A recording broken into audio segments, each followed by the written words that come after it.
This is me Punish Kumar Temre, and in today's class of design and analysis of algorithm, we have to go for the topic Kruskal's algorithm. So what exactly Kruskal algorithm is? So Kruskal algorithm is given by Joseph Kruskal in 1956.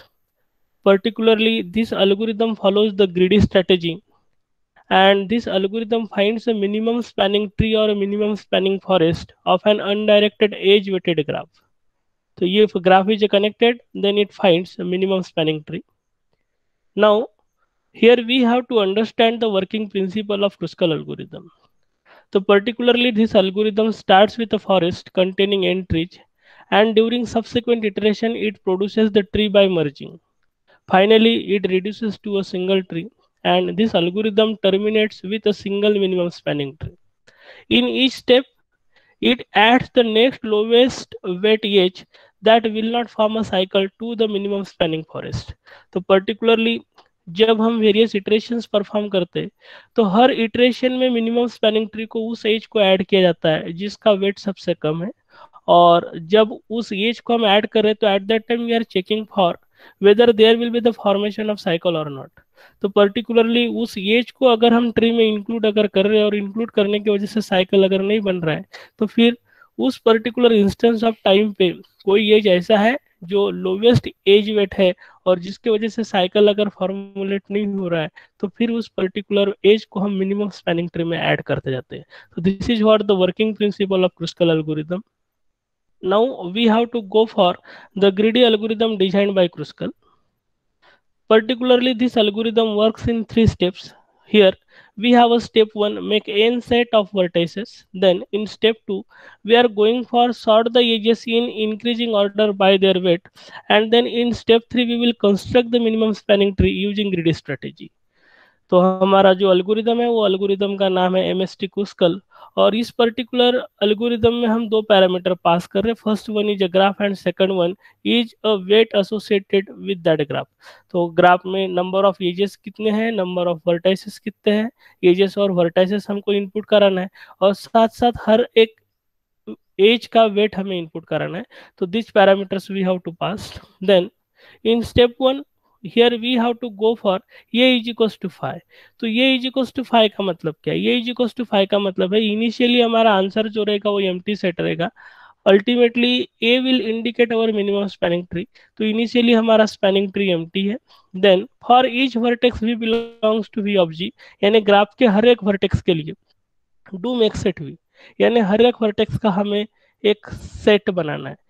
तो particularly हमारा step 1 जो था वो था make an set of vertices, और ये line number 1 2 3 जो है वो बिलोंग करते हैं हमारे स्टेप 1 से. तो स्टेप 1 में हमें मेक सेट ऑफ इस पर्टिकुलर फंक्शन के थ्रू हर एक वर्टाइसेस के हमने सेट बनाए. तो this was step number 1. Now in step 2 we have to sort the edges of E into non-decreasing order by weight W. यानी जितने भी एजेस हमारे पास दिए हैं ये एजेस को भी सॉर्ट करना है in non decreasing order. Non decreasing order है ना increasing order by their particular weight. तो this is about the step 2. And in step 3 we have to construct the minimum spanning tree using the greedy strategy. और जब minimum spanning tree बनाएंगे तो at that time what we have to do, for each edge UV belongs to E taken in sorted order. यानी step number 2 में हमने जो as list बनाया है इंक्रीजिंग ऑर्डर ऑफ वेट में जिसको हमने सॉर्ट करके रखा था वहां से भी 1 by 1 एजेस लेना है. Definitely all these edges will be taken in sorted order. और हर एक एज के लिए क्या करना है, अगर कोई एज UV है तो U और V ऐसे दो एंड पॉइंट्स रहेंगे, और उस पर्टिकुलर के दोनों एंड पॉइंट के वर्टाइसेस के लिए हमें कंडीशन चेक करना है if find set of U not equals to find set of V. अब पर्टिकुलरली ये कंडीशन क्या है, तो क्रुस्कल एल्गोरिथम का लॉजिक ये है कि जब कभी भी हम इटरेशन बाय इटरेशन आगे बढ़ेंगे तो during each iteration we have to add the lowest edge weight to the spanning tree. तो लोवेस्ट एज वेट को स्पैनिंग ट्री में ऐड करना है, बट सेकंड कंडीशन ये भी चेक करना है कि हमारा एज जो है वो एज ने साइकिल फॉर्म नहीं करना चाहिए. तो एज ने साइकिल फॉर्म नहीं करना चाहिए हम कैसे आइडेंटिफाई करेंगे, तो एज ने साइकिल फॉर्म नहीं करना चाहिए ये चेक करने के लिए जो कंडीशन हम यूज करते हैं दैट कंडीशन इज ये find set of U not equals to find set of V. अगर find set of U not equals to find set of V ये कंडीशन अगर ट्रू है इसका मतलब edge will not formulate a cycle. और अगर ये साइकिल फॉर्म नहीं कर रहा है, तो then we have to include into the minimum spanning tree, and that's why we have to update the answer, and answer will be A equals to A union U V, and U और V दोनों vertices को या उस particular edge को हमें spanning tree में add करना पड़ेगा, एंड यू और वी का हमें सिंगल सेट बनाना पड़ेगा, that's is why it is called edge union U of union U V, and then finally this particular process we have to apply for the all the ages, and finally at the end we have to return the answer, that will be the return A. So this is about step number 3 of construction of minimum spanning tree using the greedy strategy. And now we have to understand the demonstration of Kruskal algorithm with respect to one problem. तो here we have given one problem. तो ये graph हमें दिया हुआ है, आप देख सकते हैं यहाँ पे टोटल 5 वर्टाइसेस हमें दिए A B C D E, और ये पांचों वर्टाइसेस के बीच में कनेक्टिविटी जो है वो अनडायरेक्टेड तरीके से है, तो अनडायरेक्टेड ग्राफ हमारे पास यहाँ बन रहा है, और हर एक एज का वेट जो है वो कुछ इस तरीके से दिया हुआ है. Now this is what given to us, one undirected graph is given to us, and now what we have to do, we have to apply the Kruskal algorithm. तो here we have step 1, and step 1 is about make n set of vertices.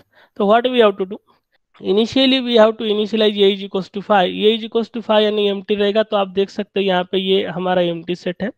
then for each vertex v belongs to v of g, यानी ग्राफ के हर एक vertex के लिए what we have to do, we have to do make set v, यानी graph में जितने भी वर्टाइसेस है उनके सेट नंबर्स आपको बनाने पड़ेंगे.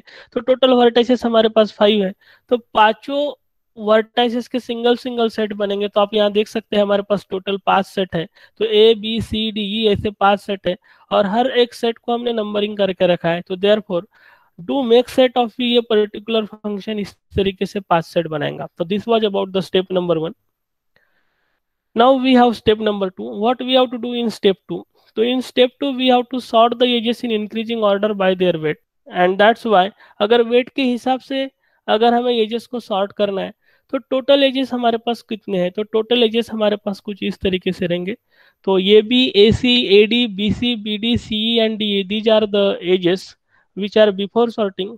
और इन पे अगर हम सॉर्टिंग अल्गोरिदम अप्लाई करेंगे, तो सॉर्टिंग हमें इस फैशन में परफॉर्म करना है कि sorting should be in increasing order by that particular weight. तो आप यहाँ देख सकते हैं कि सबसे लोवेस्ट वेट वाला एज सबसे पहले आना चाहिए. तो सबसे पहले जो आपके पास ये जाएगा, that should be the B C, and then it should be the C E, after that A B, then A D. इस तरीके से इंक्रीजिंग ऑर्डर में आपके एजेस आएंगे. तो दैट्स वाई आफ्टर सॉर्टिंग अगर एज वेट्स हम देखेंगे, एजेस का सीक्वेंस अगर देखेंगे, तो आफ्टर सॉर्टिंग एजेस का सीक्वेंस कुछ इस तरीके से रहेगा.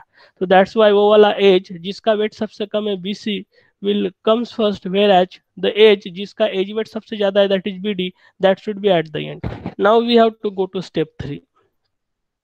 So step 3 is about the iterations. So here we have to go for construction of minimum spanning tree by using greedy strategy. तो इसमें हमें इटरेशंस परफॉर्म करने, और इटरेशंस परफॉर्म करते वक्त for each edge U V belongs to E taken in sorted order, यानी हर एक एज के लिए हमें एक इटरेक्शन परफॉर्म करना है. तो हमारे ग्राफ में जितने भी एजेस होंगे, हर एज के लिए एक इटरेशन इस तरीके से टोटल इटरेशन हमें परफॉर्म करना पड़ेगा. और हर इटरेशन में हमें क्या करना है, we have to check for the condition कि find set of you not equals to find set of v है क्या. तो find set of you not equals to find set of we ये कंडीशन पर्टिकुलरली चेक करता है कि वो वाला ये साइकिल फॉर्मुलेट करेगा या नहीं. तो find set of you not equals to find set of we ये कंडीशन ट्रू तब होएगा जब वहां पे साइकिल फॉर्मुलेट नहीं हो रहा होगा, और अगर ऐसा हो रहा है तो then we have to update the answer, that is ये विल बी इक्वल्स टू ये union U V, and then we have to perform union U V. तो इस पर्टिकुलर इटरेशन को हमें हर एक एज के लिए रिपीट करना पड़ेगा. Then finally we have to return the answer ये. तो अभी तक का अगर सिनेरियो आप देखते, तो अभी तक के सिनेरियो में हमारे पास एजेस जो है वो सॉर्टेड ऑर्डर में कुछ इस तरीके से बने हुए हैं, that we have obtain in step number 2. और स्टेप नंबर 1 में हमने जितने भी नोट्स थे, नोट्स के सेट फॉर्म करके रखे. तो total 5 sets are available with us, and now with this input we have to go for iteration 1 का फर्स्ट स्टेप. तो नाउ वी हैव इटरेशन 1. तो आप यहाँ देख सकते हैं कि हमारे पास एजेस जो है ये ऑलरेडी सॉर्टेड ऑर्डर में, that we have obtain in step number 2. और हमारे सेट्स जो है वो सेट्स टोटल नोट्स जो थे वो टोटल नोट्स के हमने 5 सेट्स बना के रखे, that we have already obtain in step number 1, and with this we have to go for iteration 1 of step 3.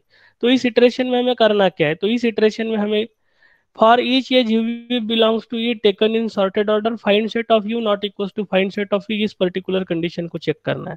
तो अभी सबसे पहला एज लेंगे, तो therefore here first edge will be the BC, और BCH को अगर हम लेते तो U का मतलब होगा B और V का मतलब होगा C, and that's why we have to check for the condition find set of U not equals to find set of E।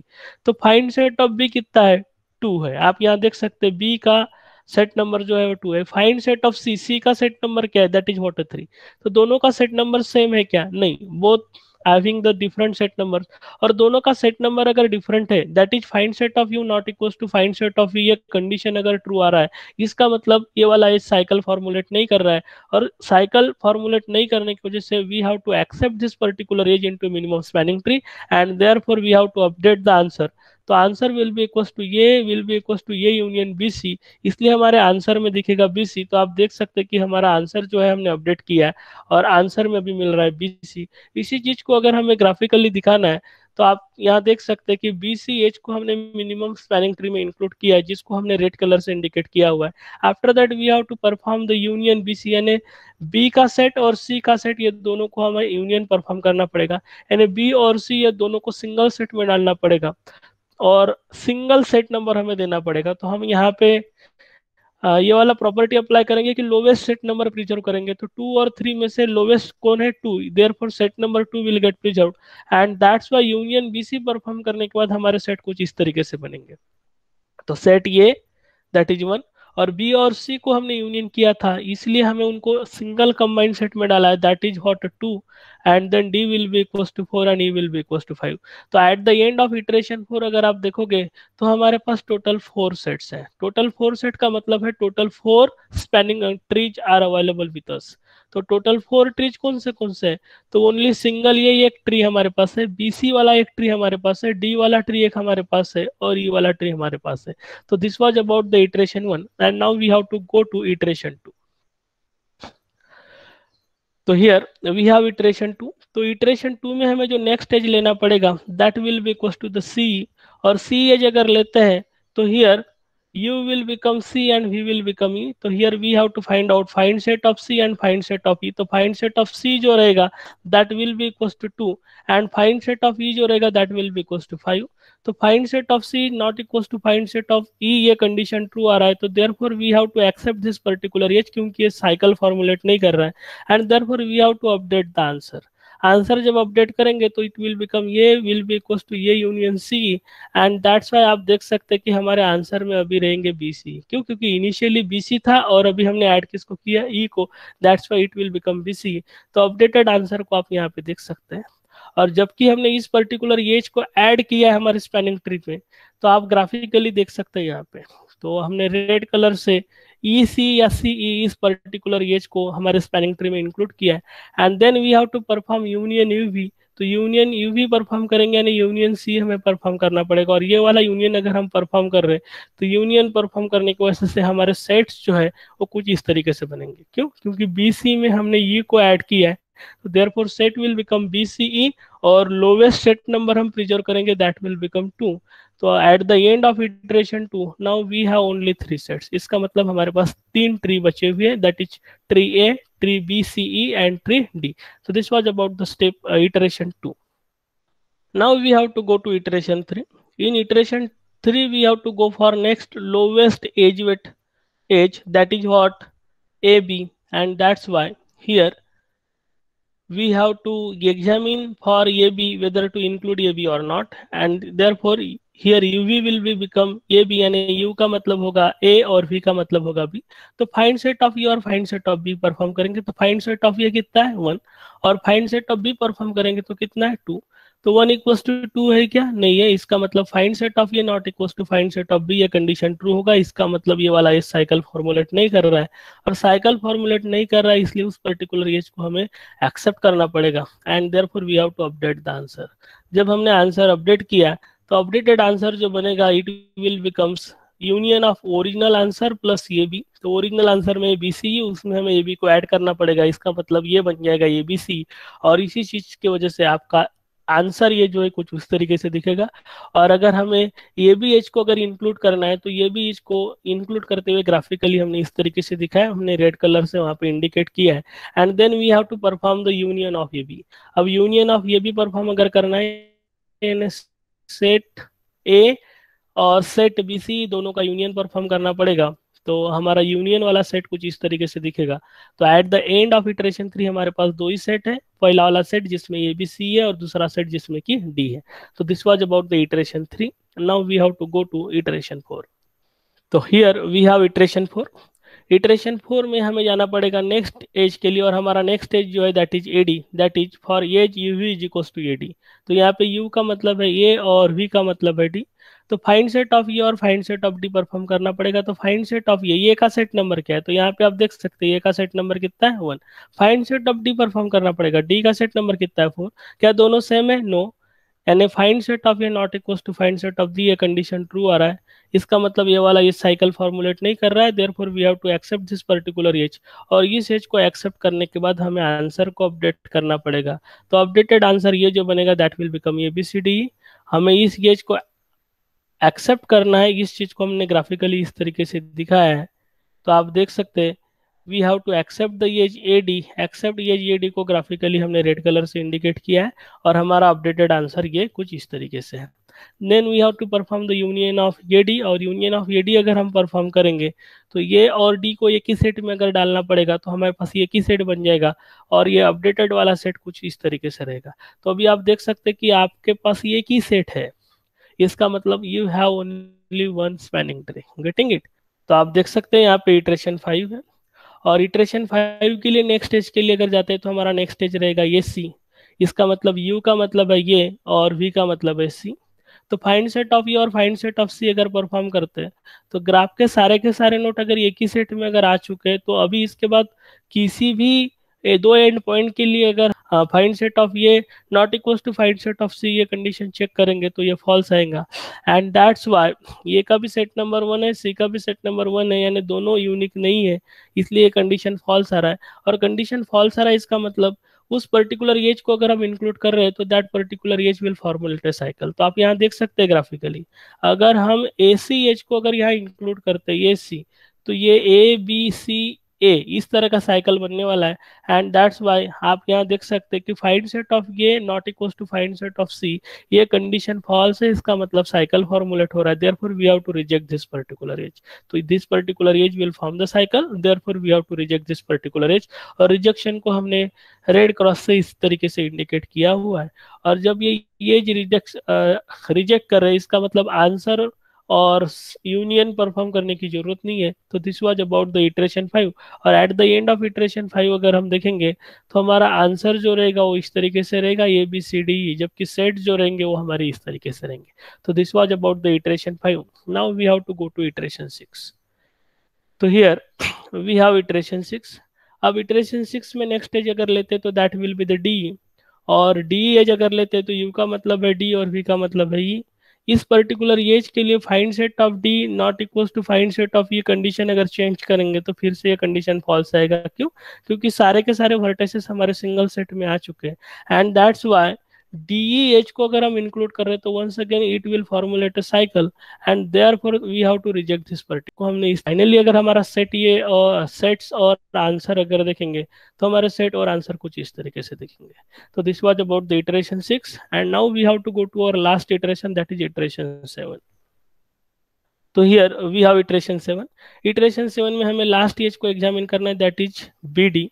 तो therefore here we have edge U V is equals to B D, और इस particular edge के लिए अगर हम check करेंगे तो find set of B और फाइंड सेट ऑफ डी अगर चेक करते हैं तो फिर से ये सेम आ रहा है। इसका मतलब find set of B not equals to find set of D, ये कंडीशन फॉल्स आएगा, और उसकी वजह से ये वाला एज साइकिल फॉर्मुलेट करने वाला है। तो आप बी डी एच को ग्राफिकली यहाँ पे देख सकते हैं, बी डी एच को अगर हमने इंक्लूड किया तो ये इस तरीके का साइकिल फॉर्म होने वाला है।